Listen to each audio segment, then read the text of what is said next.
Welcome to Epicor Eclipse End of Month Reports 2 series.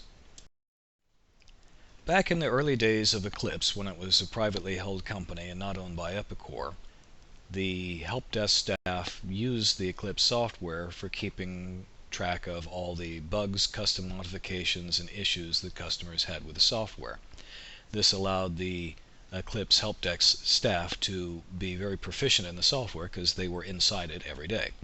One of the functions that they built into Eclipse just for their help desk staff was an addition into the message tracking system to allow them to keep track of billable hours and how much time was spent on cases and bugs.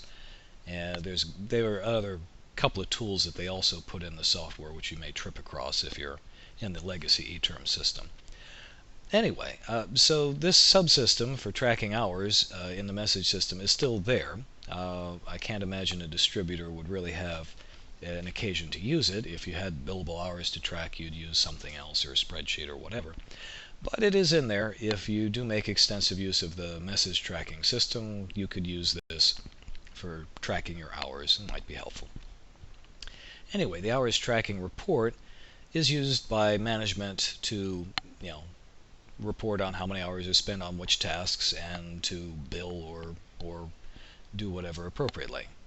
And if you care to use this, look at the documentation presentations we have loaded for the message tracker system to see more about how to use this. Since the hours tracking system is legacy, when you go to run this report, it's going to pop eTerm up automatically and you take it from there.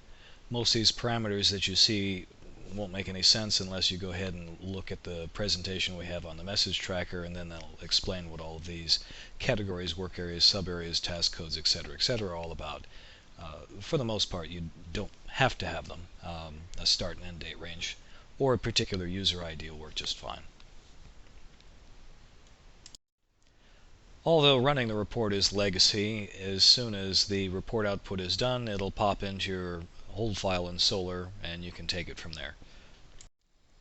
And here's an example of what the report looks like from viewed within the Solar hold file in view mode. And as you can see, as we've mentioned in many other presentations, there is the equivalent of hyperlinks in the view in Solar, so you can click on them and drill down into the particulars of a tracker and read whatever additional details might be necessary. As with all hold file reports, you can download the file, but keep in mind, since this is Eclipse and PicBasic, this report, if you try and import it into Excel, is probably going to look a little bit like mulch and gibberish, and you'll have to do a lot of cleanup. But, that's the way it goes. And that completes the presentation on the hours tracking report. And I noticed while I was doing this, when I kept referring to we, apparently I'm going schizophrenic. There's no we, it's just me. And I can't think of anyone that would be crazy enough to spend 6 months of their lives going through all 185 plus reports in Eclipse and making PowerPoint presentations on them. So yeah, just me. Anyway, this has been Doug Fashing. Thank you for your attention and have a good day.